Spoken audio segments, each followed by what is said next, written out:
Welcome to the Deep Dive. Today, we're taking your source material on powerful communication and really distilling it into a set of practical upgrades. Yeah, and our mission isn't just about perfect grammar, it's about connection. Fluency and connection, I like that. Yeah. Because so many people, they have the vocabulary, the grammar is strong, but their message just lands wrong. Oh, completely. They'll send an email trying to be direct, and they read it back and think, wow, why do I sound like a really strict boss here? The feeling is just off. Absolutely. And what the sources show is that the way you communicate, with that calm power, that touch of warmth, it's directly tied to opportunity.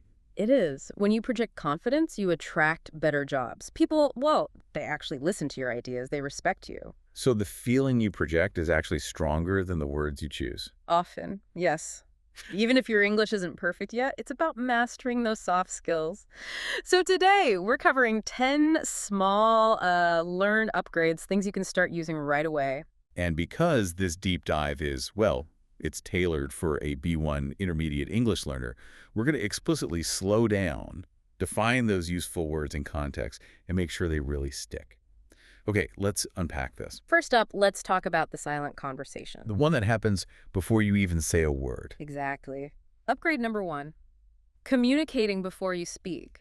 We forget that people are reading us long before they hear us. The psychology says that first impression. And an impression is just that initial feeling you get about someone, right? It's not a fact. Precisely. And that feeling can form in, 7 seconds? 7 seconds. Say. That's ridiculously fast. It means your body is talking when you're quiet. It's all about nonverbal communication. Everything you express without words, your posture, your face, eye contact, the energy you bring into a room. So the problem for a language learner isn't always the English itself. No. It's when your English is correct, but your body language is screaming, I'm nervous, Tight shoulders, eyes down. It creates a conflict, and people will always trust the body language over the words. There's a really powerful example in the sources. Think about a job interview waiting room. You have candidate A, who is visibly slouched. And let's define slouched for everyone. It just means sitting kind of bent over, your shoulders have fallen forward. It's a very closed-off look. Totally closed off, Yeah. maybe tapping their foot. And then you have candidate B sitting upright, relaxed shoulders, just projecting a calm energy. And candidate B, just by their posture, which is simply how you hold your body when you sit or stand, is quietly saying, I'm prepared, I respect myself, and I respect your time. So what's the actionable tip here? It's not about being fake. It's about walking in with steady energy. That just means calm, stable, not rushing. You're managing the energy you project, even if you feel anxious inside. So, okay, we've controlled the body. Now let's talk about the voice. I'm going to jump to upgrade 7. Your voice is the music. Right, because we all know this instinctively. Two people can say the exact same 2 words, like, no problem. Yeah, and one sounds genuinely helpful and the other sounds, I don't know, angry? Totally annoyed. It's all about the music of your voice. So we look at pace, which is your speed, pitch, how high or low your voice is, and pauses. The power of silence. Your quiet power, yes. And I think the biggest fix for almost everyone, especially in a new language, is just to slow down. Yes, when we're nervous, we speed up. The conversation feels rushed, and your best points just get lost. They don't land. They don't land. But using a pause, even a short one after saying, I understand, it makes the words feel real, thoughtful. This kind of control turns simple English into really strong professional English. Okay, so let's connect that inner calm to dealing with difficult moments. Yeah.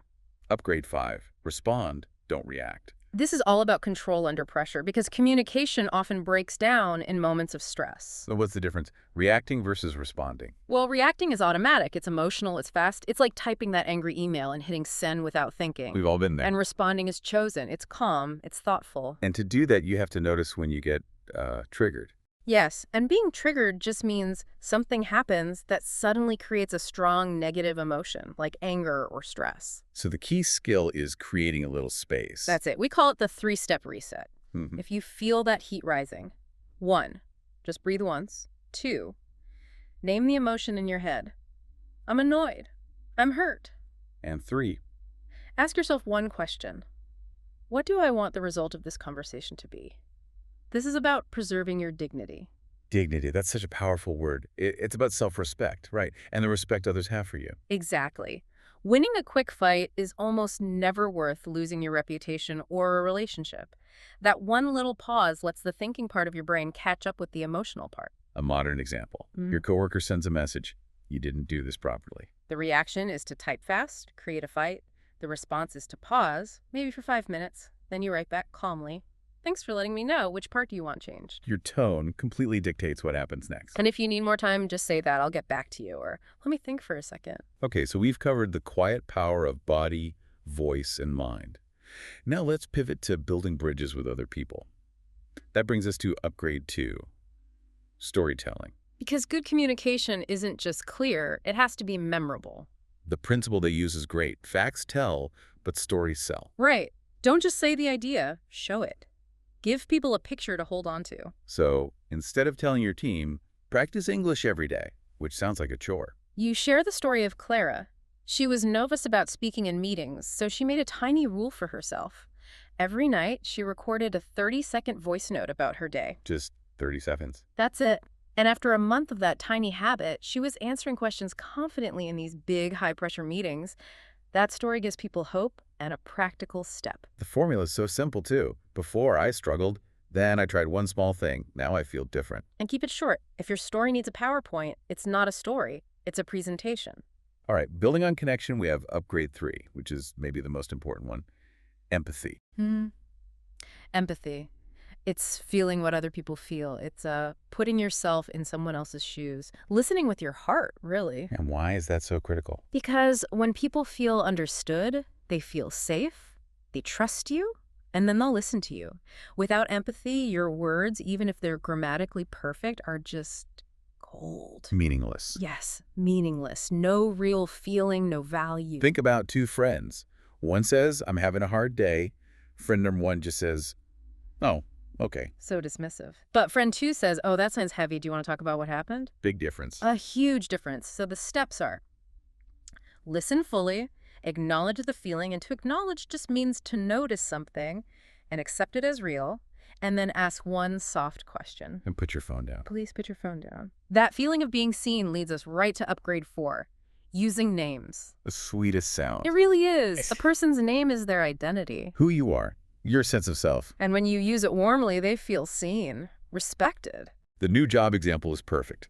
You start a new role, and one person stops and says, hi, Ryan, welcome. If you need anything, tell me. Just by using his name, Ryan feels like he belongs. But there's a caution here, right? You don't want to overdo it. Oh, definitely not. Don't use it like a robot. Anna, I agree with your point, Anna. That's a great idea, Anna. That just starts to feel weird. Right, it feels strange. Okay, let's talk about a powerful listening tool. Upgrade 6, the mirror word.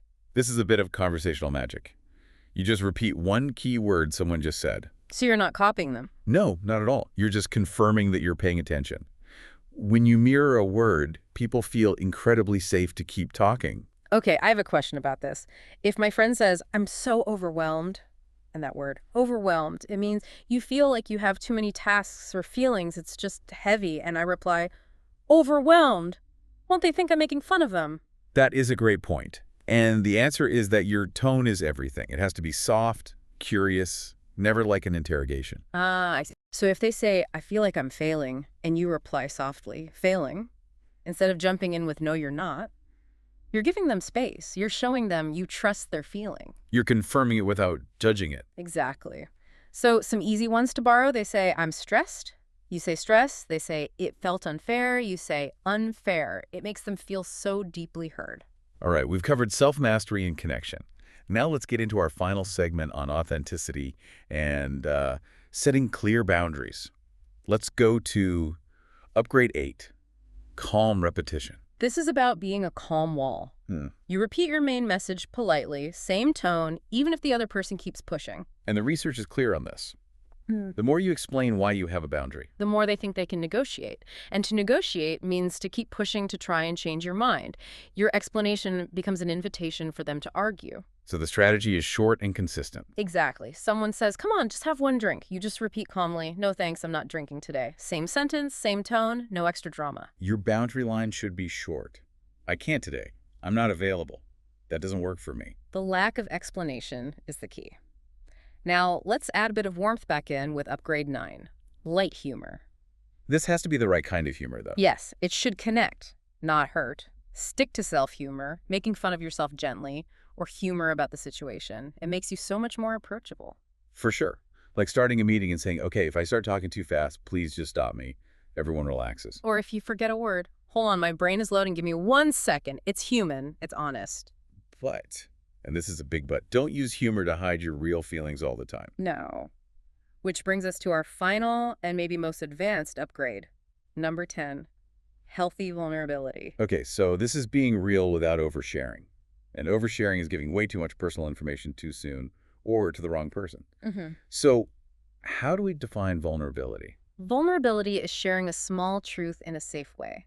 It's letting people see the real you, but with boundaries. It's the opposite of pretending you're perfect. It's the upgrade from the automatic I'm fine. Right. Instead of fine, you might say, honestly, it's been a heavy week, but I'm trying to take it one step at a time. It's real, and it builds connection. So what's the rule for keeping it safe? Share a feeling, share one small detail for context, and then stop. That's it, for instance. I've been a bit stressed with this deadline, so I'm just taking things slowly today. Done. You're not pretending to be a machine, and that builds incredible trust. So when we put it all together, what's the core insight? That strong communication is a system. It's not just one thing. It's about building warmth and trust, using your body, your voice, and your words together. These 10 small points work as a team to make your communication really unforgettable. And for everyone listening, remember that B1 focus. We defined so many powerful words today. I'd really encourage you to go back and listen to the parts where we broke down impression, empathy, dignity, overwhelmed, slouched. Vulnerability, identity, negotiate. Yeah. Try to use just 3 of those words this week. That's how they move from being just knowledge in your head to being active, confident English you can use. You know, we've spent this whole time talking about external communication, how you talk to other people, but it brings up a really important final thought for you to explore. The foundation for all of this, for responding instead of reacting, for having that inner calm, it actually starts with how you communicate with yourself. So the question we want to leave you with is this. What daily ritual can you build that helps you cement these lessons? That helps you find that inner calm before you even start a conversation? And a key ritual here is journaling. Just writing down your thoughts, even in simple English, helps you name your emotions. It helps you realize you feel overwhelmed or triggered before those feelings take over a conversation. Journaling is the conversation you have with yourself. It is. And learning to communicate clearly with yourself is the very first step toward communicating clearly and confidently with everyone else. Focus on progress, not perfection. Thanks so much for joining us for this deep dive.